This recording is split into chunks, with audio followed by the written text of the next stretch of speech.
今次由阿拉斯加回程去三藩市，通常咧都係會經過加拿大嘅維多利亞港嘅，但係因為嗰度咧已經塞滿晒船啦，我哋被逼去到一個好小嘅城鎮，叫做 Prince Rupert。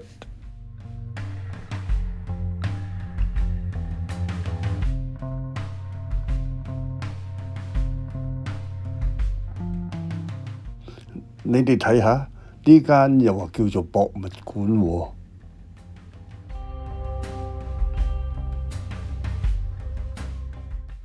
呢部嘢好耐都未見過啦，原來係以前壓瀝青或者石屎路嗰啲重型工具車。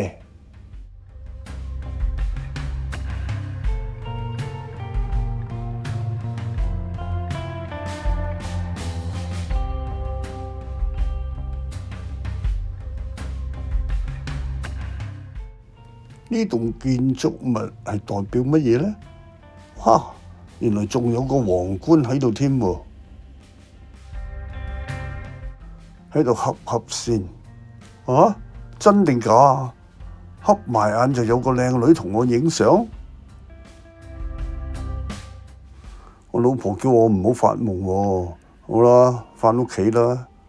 哇！大鑊啦，成海白頭浪。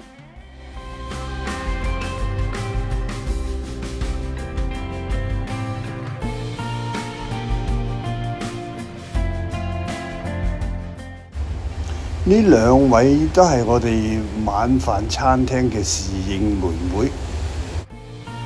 總結今次嘅旅程呢，我領略到一點就係如果你想慳錢嘅，咁呢喺放暑假前咁上船啦，嗰時啲船票係平啲嘅，咁但係呢，成船都係比較係長者同埋啲大媽。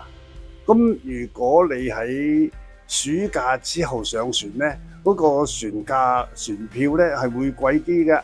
咁但係呢，年青人多啲，即係靚女都多啲啦。